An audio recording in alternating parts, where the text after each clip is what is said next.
Hello, everyone. Thank you for joining us today. Intro. Yeah, my name is Leah Lazer. My background is in urban planning, but for the past 6 years, I've been doing research on sustainable urban development with a focus on transportation with the World Resources Institute, which is a nonprofit environmental research organization. And the work we'll be talking about today comes out of NUMO, the New Urban Mobility Alliance, which is a group hosted by WRI. We are an alliance of stakeholders in the new mobility space, working to ensure that mobility innovations create the maximum possible benefit in terms of equity and sustainability.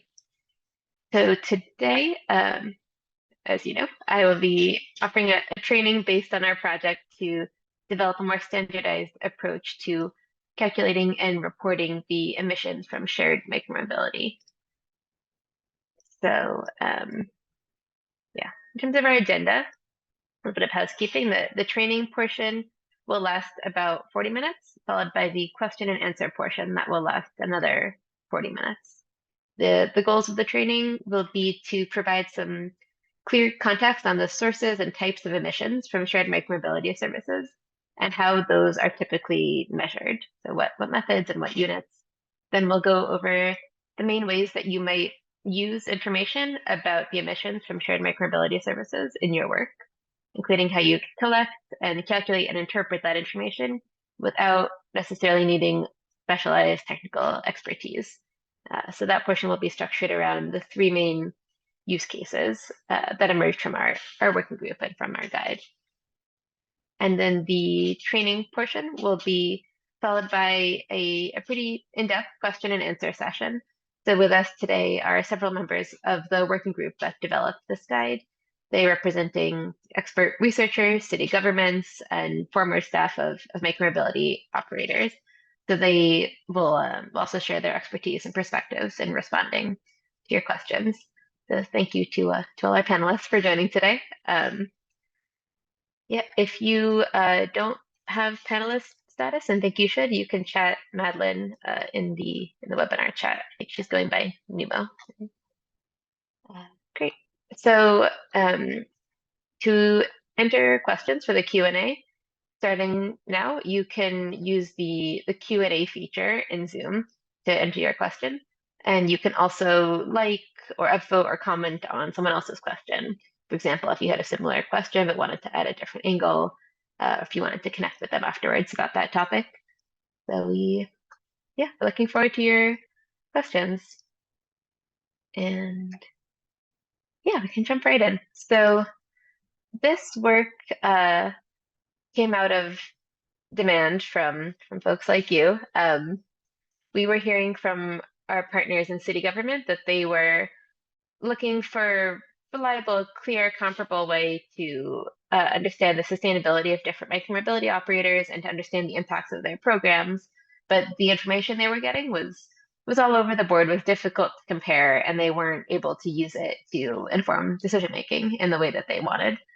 And at the same time, micromobility operators were getting requests for different kinds of data using different methods, and they wanted to be assured that they would be compared fairly to their peers without being, penalized for being more transparent or more rigorous. And they also wanted some clarity about what cities would be looking for and requesting so they could plan ahead and know that their methods would be accepted as rigorous. So yeah, the standardization will really benefit all parties, help them produce more useful information, interpret that information more easily, and enable, less effort to be focused on just understanding what's happening and more focus on identifying the real emissions hotspots and reducing those.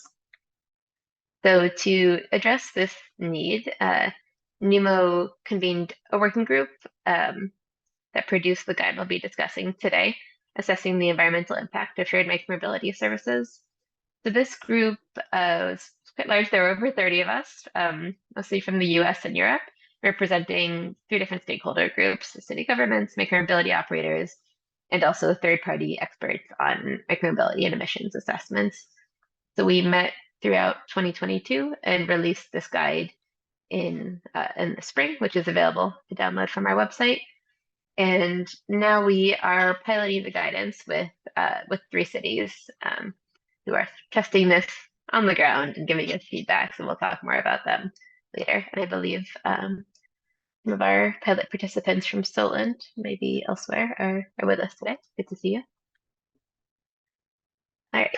And the last bit of housekeeping, I want to give you some definitions. When I talk about a micromobility vehicle here, there's several types of vehicles that could refer to any vehicle offered by a shared micromobility company or service.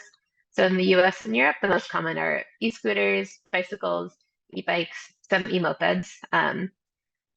This guidance applies equally to all of them. There's a few points where I'll clarify consideration for the different vehicles, but in most cases they can be treated equally in terms of emissions assessments.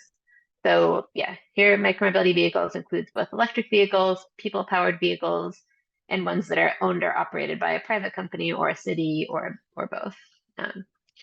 And I'll also refer occasionally to operational model or operational practices. So that refers to any practice that a micromobility company uses to manage its fleet and run its business. So that often includes the types of vehicles they use to move the vehicles around to bring them in for maintenance. It refers to how they create the routes for those auxiliary vehicles. It includes where the chargers are sited, how the electricity is sourced, really anything to do with sort of running the shared micromobility service. All right, so moving along. Before we get into details of the guidance, I wanted to give some high-level takeaways and starting premises. The main thing is that there are existing methods and standards for estimating the emissions from shared micromobility services. So this is not a new method. This is more of a translation of how to apply those methods to micromobility specifically, and how to make those methods more accessible to non-technical users. The other main premise is that there are multiple different use cases for micromobility emissions data, and we'll go into those in detail. And those different use cases often require different data. So it's quite important when you're thinking about this kind of emissions assessment to start with the use case. So how do you want to use the results in your work? The other thing is that the right scope for most use cases is life cycle emissions from shared mobility services. The life cycle, we'll go into more detail again, but it refers to all the emissions associated with the vehicle and servicing it all the way from extracting the raw materials to build it all the way through to recycling or disposing of it. And it also includes emissions associated with maintaining and servicing it. So the vehicle doesn't move it around, the electricity that charges it, so on. So that is most often quantified in grams of CO2 equivalent per passenger kilometer. It could be tons of CO2 per passenger mile, but basically it's emissions over passenger distance. Yeah, and the last point I'll say here is that in our working group with a range of stakeholders, there was actually relatively little disagreement on methods or best practices. It became really clear that stakeholders just wanted clear guidance and predictability, and the details were not as much of a concern. All right, so I mentioned that this training will be structured around 3 main use cases that came out of our working group from our city and micromobility operator partners. So that's sort of the starting point for your work. So the 3 main use cases identified are comparing micromobility operators to each other. So this comes up most frequently in the context of reviewing operators' applications in response to RFPs. So if you have several operators that applied for a permit in your city and you want to compare them based on their sustainability or their greenhouse gas emissions, that is what this describes. And one of our pilot participants in Bergen, Norway, will be working on this use case. The second is to compare micromobility to other modes of transportation. So this would answer a question like, is a shared e-scooter trip more sustainable per mile than a bus trip? So this would come up in the context of, for example, prioritizing funding or infrastructure development among different modes. And then the last one is estimating the net impact of micromobility. So this would include assessing the impact of the micromobility program at the end of a permitting cycle, at the end of a pilot, or in the case of Dublin, they wanted to estimate the net impact to strengthen their case to get additional funding from the local council.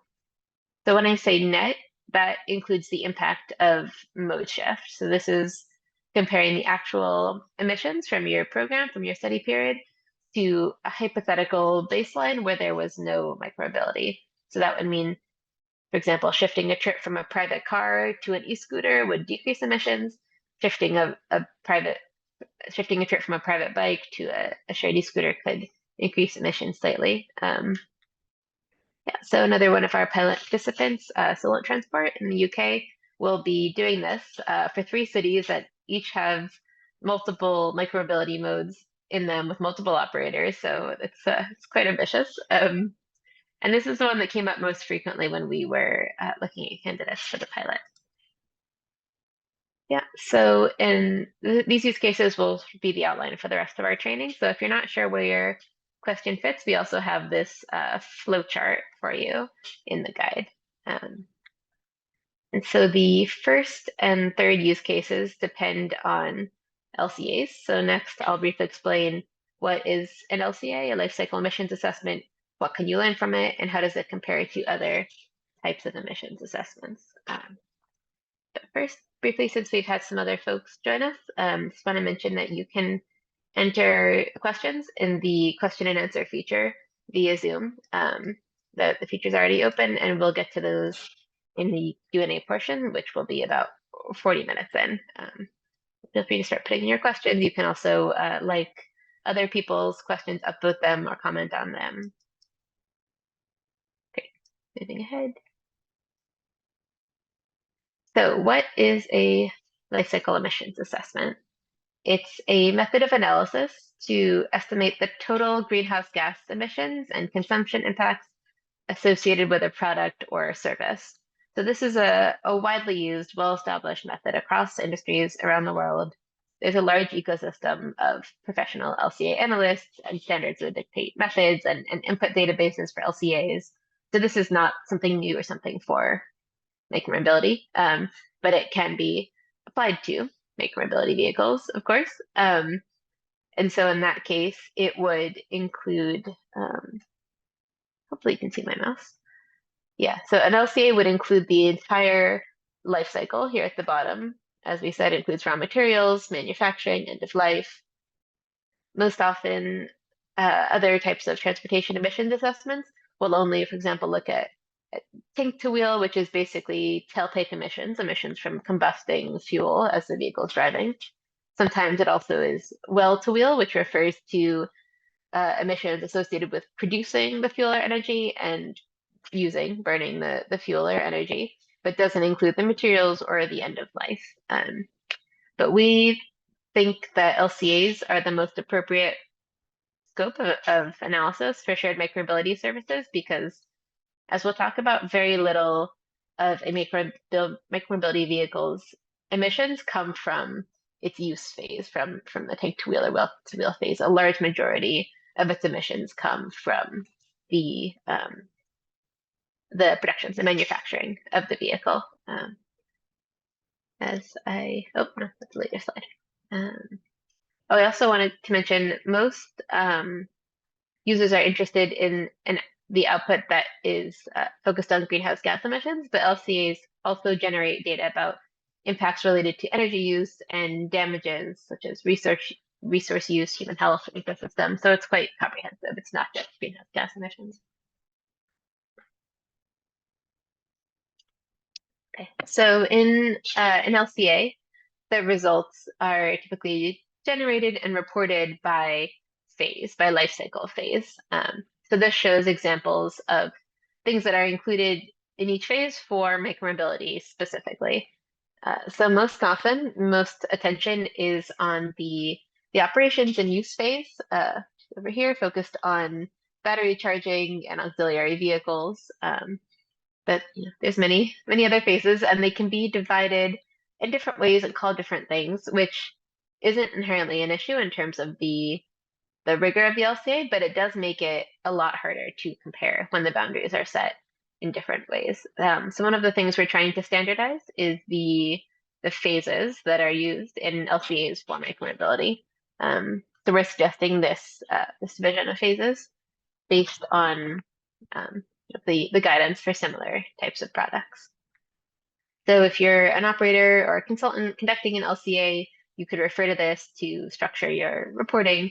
Or if you're a city that is requesting an LCA, you can request that the results are divided in this way so that you receive information that is comparable, and you can compare, the vehicle use from each company defined in the same way. Great. So, as I mentioned, there are existing standards from the International Standards Organization that describe how an LCA should be conducted, and those have already been applied to micromobility, but there is some ambiguity in how to apply those standards to micromobility due to things like these unique operating model of micromobility operators with, you need to service and maintain the vehicles, and also just due to the novelty of the modes. Like a lot of, for example, e-scooter models that are on the market right now, a lot of them haven't reached their full lifespan, so we don't know how accurate the lifespan predictions from the factory tests are, for example. So we developed a checklist of what makes a good micromobility LCA according to the experts in our working group. So this is something, again, that's really actionable. If you're a city and you're requesting this from an operator, you can send along this guidance to make a clear request and also to be transparent about what your preferences are and how they'll be evaluated. And hopefully some operators will already have an LCA that meets this specification. I know of a couple that do already.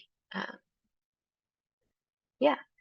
And I put on the left side here some questions that we get frequently about LCAs from our working group members, from our pilot participants. I wanted to sort of touch on those briefly, and we can go in more depth in the Q&A if there's interest. So the main thing that we often hear is just that the LCA they got, it's very long, it's very technical, and they're not quite sure how to interpret it. The main thing that most users are interested in is the grams of CO2 equivalent per passenger mile. So that should be reported as a headline result. If you don't have time, don't have capacity to go in depth, I would recommend just basing your evaluation, your analysis off of that grams of greenhouse gas emissions per passenger mile or per passenger kilometer. Okay, the next one is how can I tell if the input data is high quality? I've been hearing concerns that the cities thought the operators might be sort of optimistic in their input data or using sources that were not applicable to their city specifically.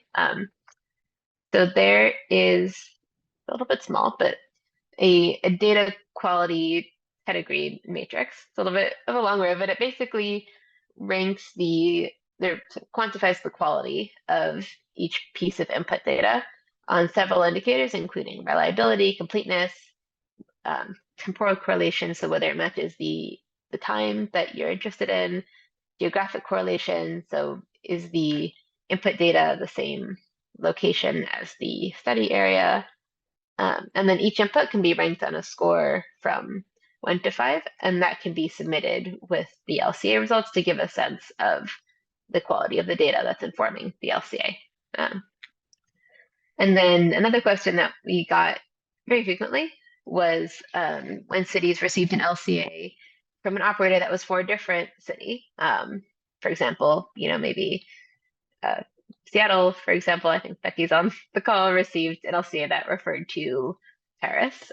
Is that something they can use in Seattle? The short answer is probably, because as I mentioned, the vast majority of emissions from the life cycle of a micromobility vehicle are from production, from manufacturing.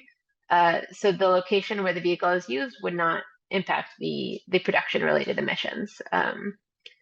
The location of the city specifically would only impact the use phase, the operations, which is a small share of the emissions of most micromobility vehicles.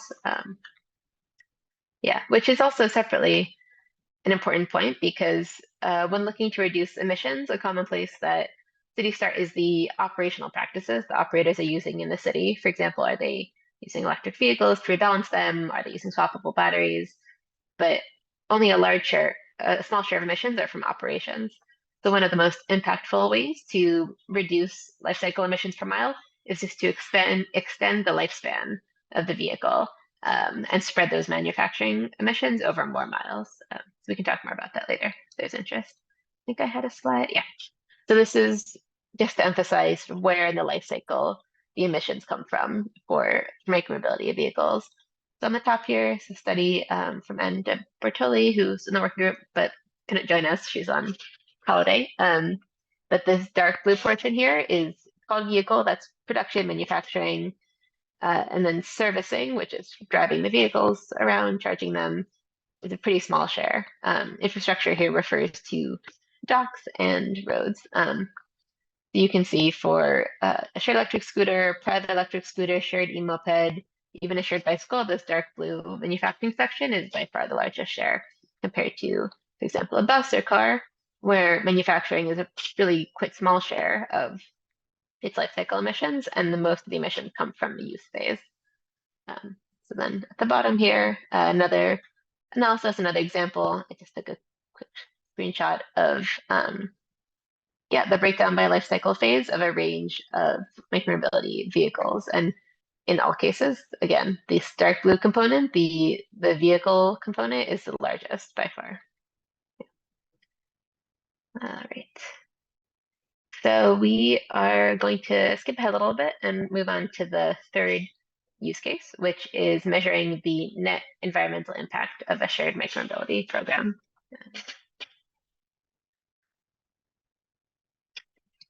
So which I mean by net, again, that is accounting for not just the gross total emissions associated with the shared micromobility program, but also accounting for mode shift, for avoided emissions, and for induced demand for new trips. So it involves comparing the actual emissions based on trip data from your program from, say, the past year to the emissions in a hypothetical counterfactual scenario where micromobility was not an option.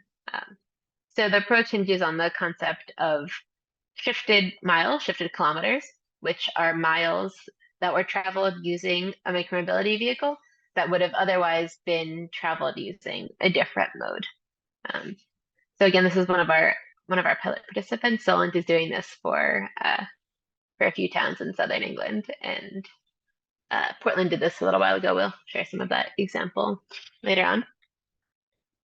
But yeah, so explain shifted miles. So the inputs you would need for this analysis are the emissions per mile or per kilometer of every mode of interest. So the total mix of modes will depend on your city. Maybe you don't have a metro system, maybe you have a lot of e-cargo bikes, for example, and you want to include those. But for each mode, you need the emissions per kilometer, ideally on a life cycle basis.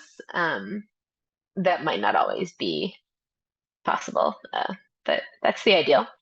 And then you would also need data on mode shift, so the modes that micromobility replaced. So that is usually best sourced from user surveys.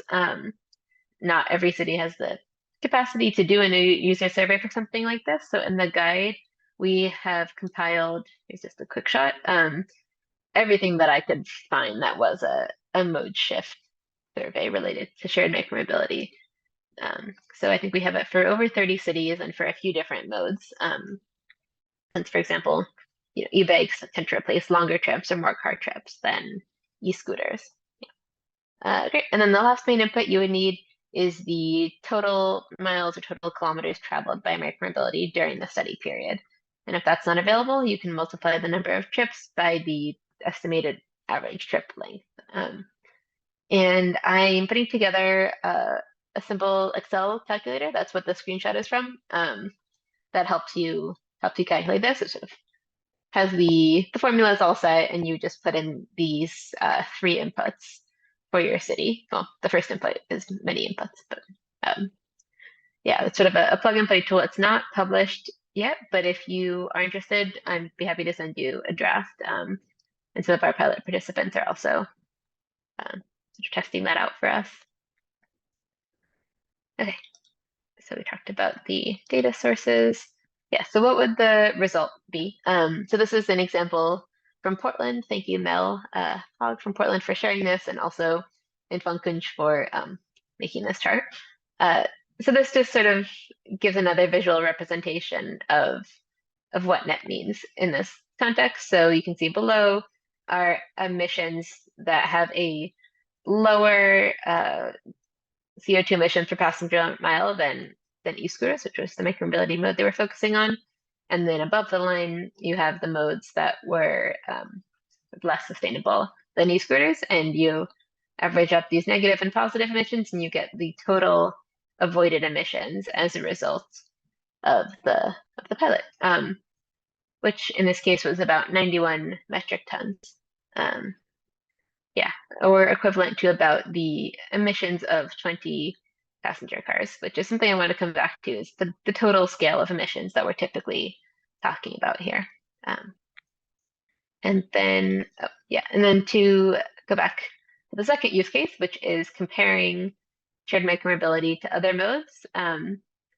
This one seems to be coming up less often, but you would basically use this like input number one. You would yeah, it's pretty straightforward, but compare the emissions per mile of your micromobility mode of interest to other modes based on the emissions per passenger mile. But it is important, if you want like really good, accurate comparison, to make sure that they're all referring to the same thing. So ideally, you would be looking at passenger miles, not vehicle miles.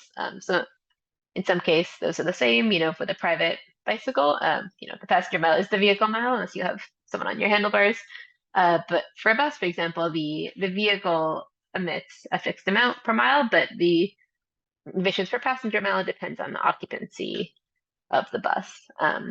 So ideally, these would all be, yes, passenger miles and also on a life cycle basis. Otherwise, um, something like a shared micromobility vehicle would sort of look like it's higher emissions than it is compared to a car if you're only looking at the car's tailpipe emissions. All right. So to wrap us up on the training portion, so this is all focused on um, sustainability, on greenhouse gas emissions specifically. But that is one of many considerations in a lot of cities.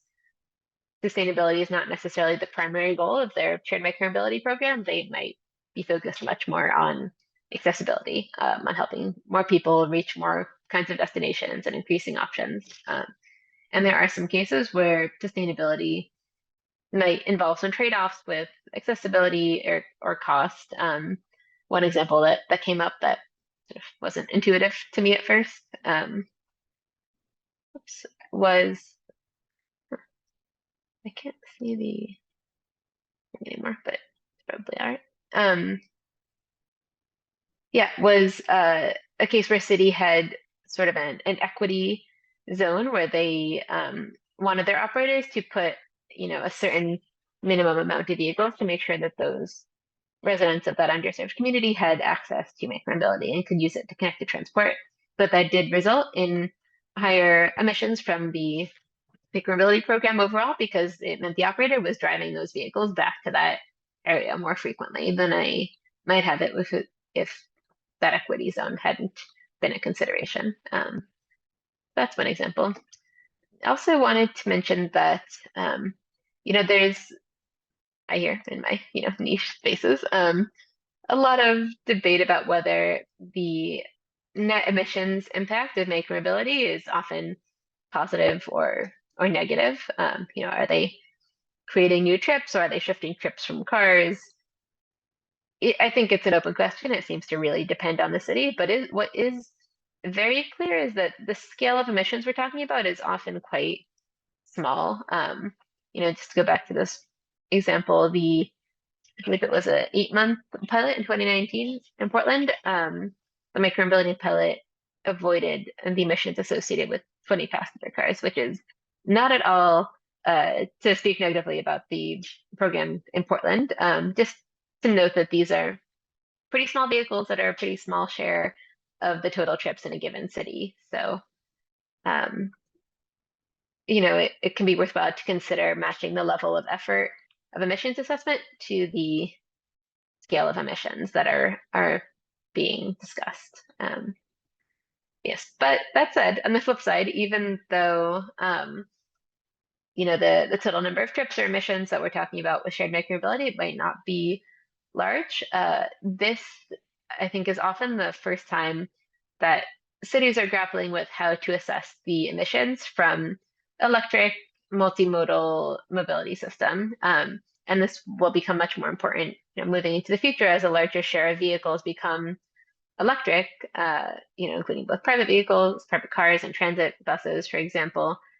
It's going to be very important to build capacity around understanding the emissions from vehicles where the majority of emissions don't come from the tailpipe of the vehicle. Yeah, and then just looking ahead, I mentioned we are piloting this guidance with three cities. So these are places that sort of had a question or a challenge that they were already facing that could be solved with the use of our guidance. So these are Bergen, Norway. They're looking for a simpler and more evidence-based way to compare potential operators on their environmental impact as part of the permitting process that will be opening later this year.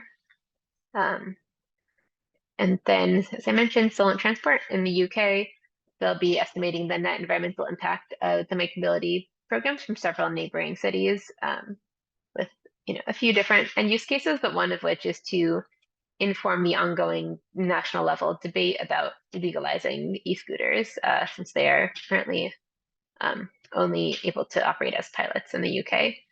And then thirdly, in San Jose, California, we're working with the city to develop an improved and more evidence-based set of operational practices to request from their operators. So, for example, how important do they think it is for the operators to use electric vans to rebalance the vehicles or to use swappable batteries? Sort of thinking through those different practices and requests from the perspective of achieving the greatest emissions reductions and also focusing their effort and the operator's effort on the most important areas. All right, so that is it for the training portion of the webinar. Let me take a look at the chat. Yeah, well, first, I'd like to thank the 5 folks that have joined us to help answer questions from the audience. Yeah, it doesn't look like we've gotten questions in the chat so far, but feel free to start entering questions. We do have some backup questions to get things rolling in the meantime. But in the meantime, maybe our panelists you can introduce yourself briefly and share a bit about what your expertise is related to this topic. Would be great. Jaron, I saw you come on camera first. Would you like to introduce yourself? Yes, my name is Jaron Schünemann from the Bochum University of Applied Sciences in Sustainable Technologies Laboratory. And I am and I was doing a life cycle assessment of micromobility sharing services. And I was part of this working group. If you have questions regarding specifically like the life cycle assessment side of things, and then you can ask me. I'm not so much into the policies and into the governance. I'm more on the side of the actual assessment. Great. We do Welmoed and then Antoine. Sure, thank you so much. Good afternoon, at least for me, everyone, and good morning or good evening to everyone else in different time zones. My name is Welmoed Neijmeijer. I'm a micromobility consultant. I've spent about 4.5 years in the micromobility industry, mainly focusing on Europe, in the capacity of head of public policy for the micromobility and car sharing business at Bolt, but also formerly doing a similar role at Void Technology. And as such, I've been able to participate to the working group and help with the creation of the final report.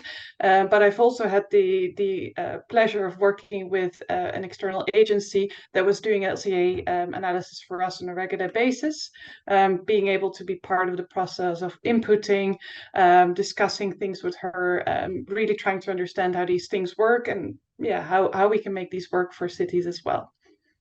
Thank you very much. Hi, it's going to be a good morning for me. My name is Antoine Kunsch, and I'm the former sustainability program manager for Lyft, where we worked on creating those LCAs and responding to sustainability requests from city partners and having this conversation around what data should be included, how should we measure it to kind of like help cities have comparable data. So yeah, very happy to be here and happy to answer any questions. Yeah, thanks.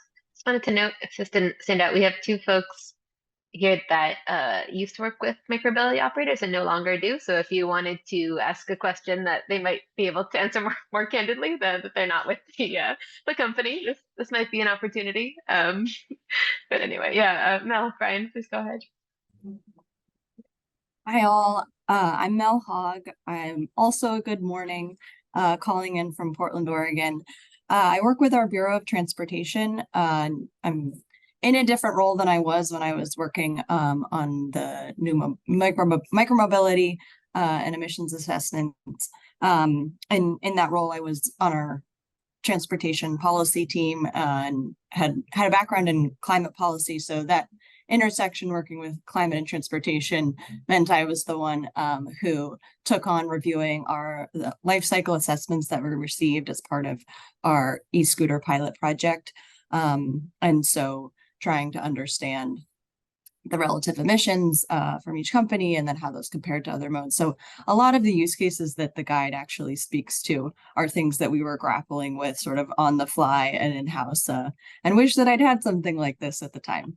So it's a very welcome resource, and I would love to speak to any questions that you all have. I'll pass it to my coworker, Bryan.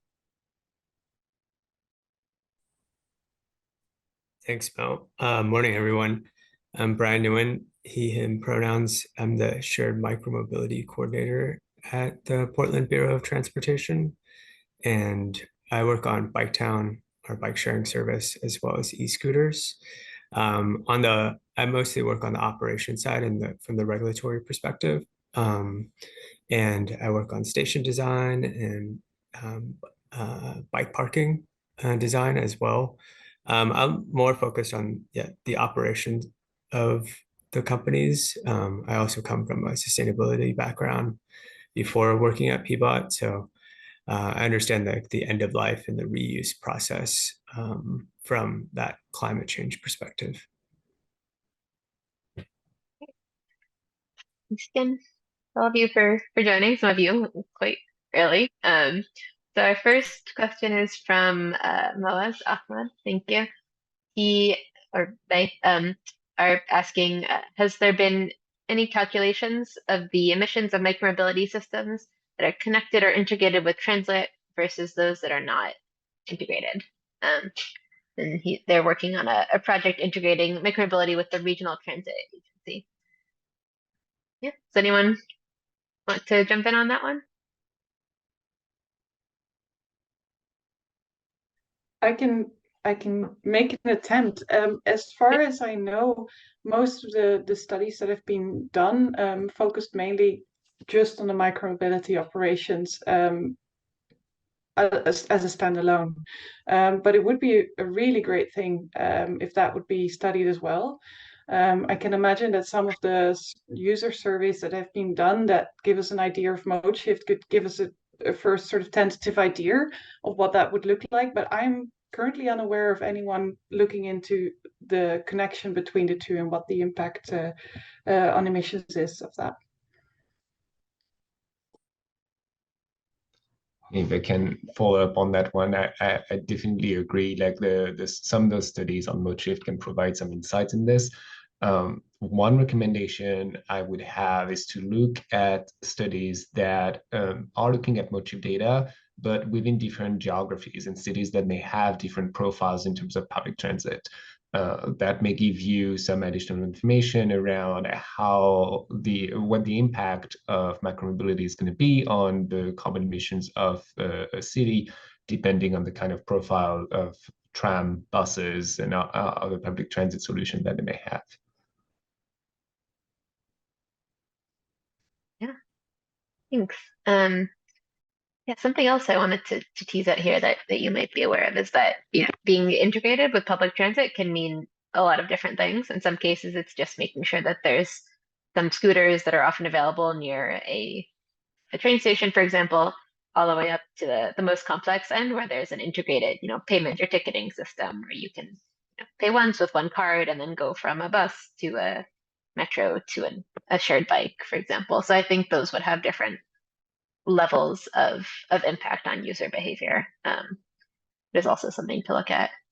Yeah, but I think more broadly, this is also a really important question that is sort of the main problem, really, in this sort of net emissions assessment method is that let me find my notes, I can say this well, is that it's really just looking at mode shift and mode replacement on a segment level, not a trip level. So if someone was, going to walk to a metro station and instead they took a shared bike to a metro station, or that's not really a good example.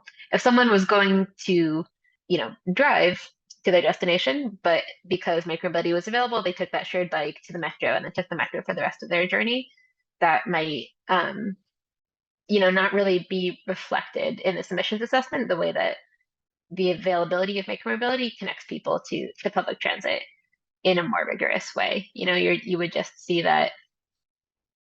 Well, yeah, I hope that was clear. But basically, that a first or last mile trip to transit is not well represented in these net emissions methods that are only looking at a per segment basis. I can say that in a different way if that wasn't clear. I'm not sure that was clear, but feel free to follow up. But yeah, no, it's a great question. All right. And then we have another question from Ralph. He's asking if we have any information on the greenhouse gas impact of installing I think that means bike lanes in a city, or launching a shared bike service. Anyone like to speak to that?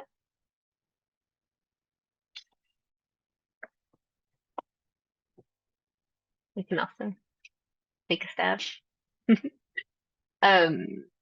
Yeah, installing bike lanes is a pretty complicated and separate question. One thing I would point you to is this paper that's cited here. Can you see my mouse? Enda Bortoli's paper. She's actually looking at the infrastructure associated with micromobility as well as the vehicles themselves. So she's looking at the emissions associated basically with the pavement, with the bike lanes, from a perspective of increasing emissions, and then also looking at it's a consequential LCA, which means it's not just looking at the total emissions from the vehicle's life cycle, it's looking at the emissions from the vehicle's life cycle compared to a scenario where that vehicle wasn't available. So it's sort of the same thing that we were talking about here, but using a full LCA approach rather than this sort of replaced miles approach. In terms of the greenhouse gas emissions of launching a shared bike service, I think this example from Portland is about e-scooters, but it might be indicative for cities of a similar size or similar mode share. The other place I would look is part of the guide, I can find the page, that has all of these mode shift surveys. It's not directly representing greenhouse gas emissions, but the top is cut off, but it's showing the number of trips that were shifted from different modes, which is sort of inherently compared to before the shared service was launched. So you can, take a look there and see what percentage of trips are typically shifted from cars or from higher emitting modes, and that would give you a sense. Let me find the page of the guide. That is on page, let's see. I've got some on page 49 and more on page 50. Here, I can actually show you if that's a pen. All right. So you were asking about bikes specifically. So these are all e-scooter trips. It seems like bikes and e-bikes tend to replace longer trips than e-scooters do. So we've got the selection of cities. They had their data for shared e-bikes. So it seems like, let's see, pretty large percent still replaced walking or subway, which would not on its own be a net reduction in emissions, but let's find the cars. Personal car, truck. Yeah, the replacement rate was pretty low, which is not necessarily what you want to see from emissions perspective, but it does seem like it means that it was really expanding options for people who were already users of public transit or walked frequently. So in that case, it might be more of a case of improving accessibility than improving greenhouse gas emissions. I can add a little bit on like how like the fundamental questions you should be asking your operator or whoever's launching your bike share service, if it's the city itself or you contract out, but just thinking about the 3 primary life cycle phases of raw materials extraction, manufacturing, and then use, operations, and maintenance. And to just focus, we asked that in our current e-scooter RFP, like how, like what type of recycled materials are used in your scooters, or how are you manufacturing the scooters, and how does like the operations of day-to-day of running your scooter program, whether it's rebalancing or the types of vehicles you use for rebalancing your scooters in the city. And lastly, just you can ask, I think what Leah stressed is like data enables effective program design. So you can ask your operator to take a survey from, conduct user surveys for their users so that you can account for this data. So you write that policy in or that in your program that the operator itself will have to do user surveys on an annual basis or a biannual basis to collect that data for you as a city. Yeah, great point. Thank you. Anyone else on that one? Maybe Go ahead. Mel. Okay. I was just going to add a resource that we've consulted regarding trying to understand the greenhouse gas emissions reductions associated with bike lanes. The California Air Pollution Control Officers Association, which we often call CAPCOA, have tried to estimate sort of at a system-wide level and per mile level the emissions reductions that can be associated with installing bike lanes. We've tried to sort of use this to make the case for capital projects and in building more bike lanes, but we've had trouble, and like the resource is not perfect in trying to make the case and point to data that shows that building bike lanes leads to emissions reductions. But I'll put the link in the chat. You can scan through it. This was sort of what our research led us to. So yeah, not perfect, but what we have. Happy if others have better resources. Would love to know. Thank you. I just wanted to add on to what Bryan had said. I think when it comes to surveys, it's a great way to get operators to run surveys on a regular basis. But it's probably going to be very helpful as well to have a wider survey done on a similar regular basis in order to understand whether the answers you see from the micromobility users kind of reflect the mode shift you also see within the city more widely. Because if those don't add up, there's probably something wrong somewhere, right? And it'd be interesting to try and look at where that comes from or where the gaps are. On the other side, maybe just some encouragement because I think operators have gone a long way in the past sort of 5 or 6 years from using sort of off-the-shelf products and having absolutely no clue how these were produced, etc., to now being quite mature and actually understanding quite a lot of this, even if they work with third-party products.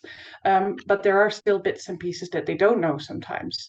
Some operators may use that as an excuse and say, we don't know and we can't give you information, but try and kind of get the dialogue going and see what you can get in terms of data and understanding, because like when you have that dialogue going, it'll be easier together to try and figure out what it is that you need and that you want to understand, and then the operators can try and see if they can deliver that information to you. It's not always an easy process, I have seen, but I would highly encourage you to do so. Be interesting to explore together.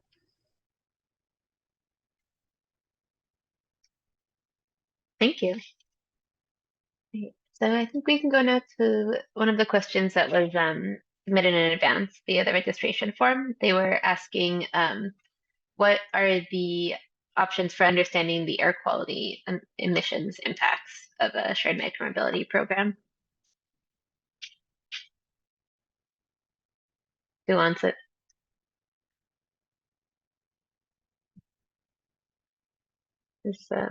Let's put you on the spot. This might be a good question for Jaron to explain a bit more about the outputs of an LCA besides greenhouse gas emissions, since I believe they often produce outputs of different types of pollutants from the different phases of the life cycle.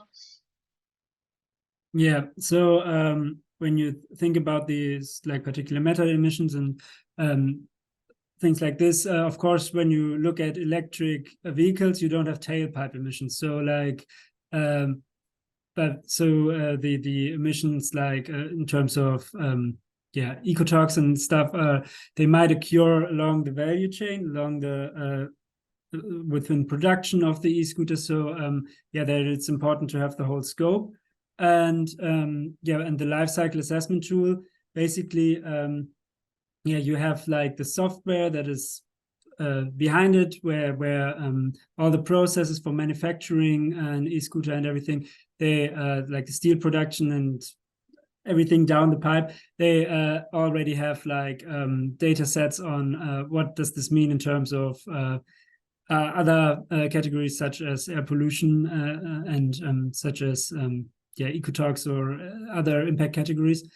So for the production, you can use like these just other impact categories besides greenhouse gas emissions from the software sources. But when it comes to the tailpipe emissions, for example, when you have like particulate matter emissions, you also have to think about the tires. Because they produce like small bits of microplastics and stuff like this. So there's actually not like electrification does not help like solve 100% of the problem, but you have a lot smaller tires within light electric vehicles. So the problem when it actually substitutes a car, the problem also of particulate matter emissions in terms of like microplastics can go down. But you have to have measurements there within the city. And as far as I know, I would love to be corrected, but there are not so many studies on this, like with different vehicles, and not a standardized test procedure to receive this. But if colleagues can add there, I mean, there is indication that that light electric vehicles can help within these impact categories. Like another impact category that is where light electric vehicles help is, of course, also space use. But I think that was not the core of the question. When it comes to particulate matter emission, I would love to know if colleagues have more info on that. I can only say that, yeah, just the tire size actually already makes a difference, probably.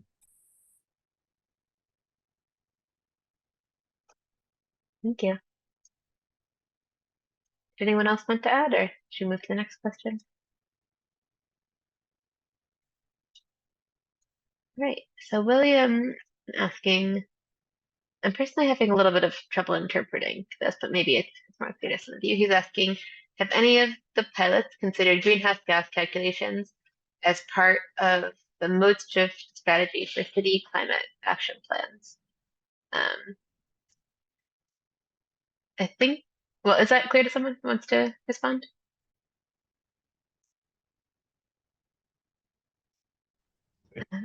I think I may take a try on this one. I think if I understand it, can we see a micromobility program as a way for a city or to reduce their greenhouse gas footprint largely, like, so listing it as a solution to reduce greenhouse gas emission. And I think it could be. I'm not aware of like a study that had been done like before and after really like focusing on the climate action plan, but we do have mode shift study that have been done within different municipalities in Europe and in the US. So we have an idea of the impact that usually those type of program have depending on the operational model, because you're going to have cities that have EVs for rebalancing and battery swap versus other cities that are still going to rely on gas-powered vehicle. So keep in mind that the differences, but you can still see the overall impact of this program. And I think a lot of municipalities are now looking, when you see program, especially in the US with the IRA and some fundings that are coming up, we asking metropolitan areas and states to come up with climate action plans and reduction measures, that a micromobility program could be part of the solution, a part of the panel solution that it can implement to reduce the greenhouse gas emission overall. Yeah. Like Mel had something to add. Yeah, I'll just add on that. At least at the city of Portland, and I don't know if this is exactly what you're trying to get at your question, but a lot of our emissions inventory that's done at the county level does not capture e-scooter emissions as part of our total emissions tracking. So the emissions associated with our scooter program is sort of considered in silo in a way, and reductions that we make operationally or, you know, in terms of manufacturing with scooter companies wouldn't necessarily be captured in the numbers that we would report in terms of like getting our emissions to trend downward from our total transportation sector. So that's definitely you know, just inherent in the emissions inventory that happens at the county and many city levels. You know, they're often estimated from fuel sales or, you know, some other way. I know there are, you know, advances in how this is being tracked. Like I think Google is estimating, you know, type of trip and emissions associated with it, trying to get like VMT and more accurate emissions estimates. But yeah, it's sort of an imperfect estimation to begin with that doesn't include the emissions from, you know, this very specific mode of transportation that we're focusing a lot of effort in trying to make as sustainable as possible. So just a side note on something that we face. Yeah, thank you. Yeah, building on that, I had expected going into the development of the guide that one of the main use cases would be creating data on the gross emissions for micromobility programs to contribute to city greenhouse gas inventories, which I know many cities are starting to undertake, but it really became clear that's not a major use case for micromobility emissions data because very few of those inventories are looking at such granular data. For example, from Chicago, Sean was in our working group, they just use, I think, gasoline consumption as the proxy for their entire transportation sector emissions, which is, you know, not a problem in Chicago specifically, but yeah, it seems like sort of the city emissions inventories that are feeding into the climate action plans are not yet this fine-grained. And they might not need to be, like as we mentioned, these are relatively small share of emissions in a city. It's sort of a fine line between being as accurate as possible and, including the great work that folks like you are doing to reduce emissions, and also, focusing the effort on the largest emission sources. And then something else I wanted to mention in terms of a pilot. I think the city of Dublin might have something that's of interest to you. I know a lot about what's going on in Dublin because they were almost going to be part of our pilot, ended up not having the capacity, but they did a pilot where they replaced small business delivery with e-cargo bikes instead of vans, and worked very closely with those participants. And then there's a researcher at the University of Dublin who's calculating the emissions impact of that pilot. And then they are looking to do something similar with their car share scheme. You might want to look into Dublin that's using mode shift and the associated emissions calculations as part of their city climate action plan. Yeah, no. Just jumping in again, and maybe hopefully ending on a more positive note than I just did, but I think at a policy level, with some of the use cases from the sky, if you can make the case that e-scooters or micromobility systems are yielding emission savings, that can help make the case, in your broader scope of strategies that help reduce emissions from transportation, that, even if it's not captured in the emissions inventory, I think it helps bolster the case for, a shift away from vehicles, and hopefully just, can sort of ground truth for policymakers, that this is a helpful shift in terms of trying to reach goals that are often captured in climate action plans. Great point. Thank you. All right, the next question was submitted offline. It says, we, presumably the city government here, are not changing operators anytime soon, but want to understand and improve the greenhouse gas emissions of our micromobility program. What are our options for collecting data and making changes outside of the permitting process? So this might be something that we could speak to both from the former operator perspective of what might operators be willing to do when there's not a permit on the line, necessarily. What kinds of changes might be easier. And then, I don't know, Mel or Bryan, if you had experience with that. I guess your data collection was not part of the permitting process. It was part of the evaluation process. But I can, who would like to speak to that one? Yeah, Welmoed. I can start. I think maybe as a first suggestion, make sure to follow up on the promises that have been made in the last selection process that you did. Because what we tend to see is that there's lots of promises from operators, but they are not always followed up as diligently as they should. So that would be my first suggestion. Make sure that you check if the promises that have been made have been followed up. If they, for example, promise to electrify their fleet, check on how that's going. Have they only replaced one vehicle or the full fleet, etc.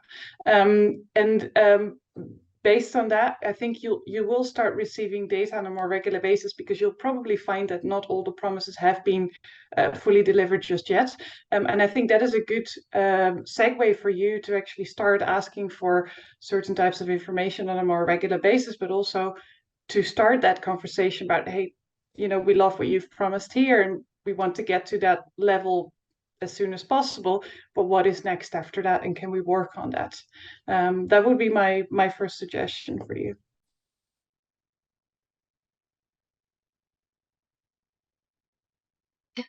Antoine, Jaron, your hands. Oh, great. Definitely following the suggestion between reality and RFP responses is key. I kind of want to like follow up also on something that Bryan mentioned earlier about the different phases of the LCA, because those are basically the levers that you have when you want to reduce the greenhouse gas emission of the program. And when you're talking from the perspective of city operator, it depends what is your boundary, what are what is the total scope that you want to look at when you're looking at reducing greenhouse gas emission, because you could look and work with the operator on material.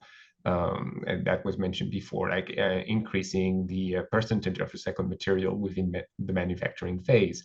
You could discuss about transportation, about reducing air shipment between the manufacturing sites and the geography where the devices are being deployed. You could work on the use phase so we talked about EV, we talked about operating models that are linked to the type of vehicle that are being used, and also the number of scooters or battery that are being swapped per trip. Working with operators to see they have the capacity to improve on those factors by increasing the size of the vehicles to transport the batteries or other aspect. And you also have the end of life. Like the batteries, even in the manufacturing side, the batteries are getting bigger. Their environmental footprint on the overall life cycle of the device is getting more important relatively. I think it was like on the first generation, maybe batteries were like 10% of the greenhouse gas emission for the life cycle of the device for any scooter. Now they're closer to 15. It's likely going to increase. So what happens to this battery at the end of the life of the scooter? Are they being like processed to black mass and re-input into the manufacturing supply chain, or are they shipped to another country as well? So you have all those different levels of kind of like topics you could bring up when you're discussing with your partner and your operator on improving those practices. Yeah, and maybe building on that, I would also say it's not inherently a bad thing from an environmental perspective to not change operators anytime soon, because lifespan of vehicles is one of the key aspects. And you could follow up on that. You could ask, okay, what were your assumptions? How long did you expect the vehicle to last? How many mileage did you expect to receive? And maybe you can see after 1 year, is this on the path that you expected within your tender, or is it not? And you could do a recalculation with the new value, what they expect the lifetime to be. And then also to build, because in the end, you have these emissions from the production, they are there. And now you have these emissions, you need to allocate them on how many person kilometers are traveled. And following up on that, this is one of the key aspects. And if it's possible to even extend lifetime, then you can also, also improve the greenhouse gas balance, because more persons were transported. And then just a second thing with the end of life that Anthony, sorry, also mentioned was, you can also think about second life applications of batteries. I know that some operators were experimenting with it. And the idea is, okay, you have the battery, it's still working, but it's maybe not as sufficiently for the e-scooter business anymore. You could also have like lower voltage applications of the battery, and then it still has a use. And then what you do from an academic methodology point of view is you have like an allocation of the production of the battery, both for the one use case of the e-scooter, and then for the second use case of maybe like having a low voltage application as a storage unit for electricity or something. And this also helps to just better the greenhouse gas balance, because the battery is not thrown away at the end of life, but there is actually something meaningful done with it, and then you can have like a meaningful allocation. Thank you. All right, I think we'll take comments from Welmoed and Bryan, and then we'll wrap up for the day. Thank you. Very short reaction to what Antoine mentioned earlier, particularly about the way operators use materials in the scooters that they use for the sharing schemes. That's a difficult conversation with them to have from a perspective of lifespan, but also they will not produce a separate scooter for your city. Let's be realistic. That is unfortunately not feasible. And I think it's in everyone's interest that we standardize the e-scooters as much as we can across countries, so that they can be produced in larger batches, and operators can start investing in more sustainable materials rather than having to have different molds for whatever little feature that they need to have in different cities. So maybe a question to think about for this group, would it make sense to start working together as groups of cities, perhaps through a trade association or whatnot, and start to communicate with operators about these more sort of fundamental parts of the e-scooter business, and communicate about the changes that you would like to see as a group of cities rather than defining these on a city by city basis. That's all for me. Thank you. I want to add a couple things people said. What Welmoed said about relationships and revisiting that contract or like the agreements you had with the operators, just thinking about like revisiting, do they have different relationships they've established recently with in terms of battery swapping? I know in Portland, for example, we had new partnerships where like in the central core, they partnered, the operators partnered with electric trike service that delivers groceries and other services. So they began swapping batteries within a geographic zone of the central business core and used, and then on the outside, like the outer parts of Portland, they used electric vehicles to do battery swaps. So just reestablish, like ask your operators what kind of relationships are they building, or if you know as a city, like some innovative approaches that are suggest to them to establish relationships. Another thing is to think about about charging stations. If they want to pilot a charging station for your shared scooter or shared bike. I know electric stations are a popular topic, but it's kind of costly, but you could ask them about piloting something to test out in the central business core, like the higher density areas, to maybe talk about like electric charging stations. And then the last component is the end of life and recycling. Like for an example, we used to have solar panel kiosks for our bike share stations. And I was able this year to find a reuse purpose for those EV solar panels, the PVs, with emergency management. So I donated the PV panels to a community-based organization to use for emergency management education. So think about like different ways to reuse like the batteries and all that still have some life, as Jaron said earlier, in other use cases that might be out of the transportation sector even. So those were my comments on how to make changes in collecting data. Yeah, thanks. This one sparked a lot. Maybe we had one more question. I think we're out of time, but we can follow up with Garish offline. He's also one of our pilot participants. But yeah, I wanna thank everyone for joining, for your interest, for your questions, and of course our panelists for sharing your diverse expertise. I hope this was valuable to everyone. Here's just my contact info, and you can download the guide at this link. And I would welcome follow-ups from anyone later on offline if you have questions that emerge or opportunities for collaboration. And we'll end on that note. Thank you very much. Enjoy the rest of your day.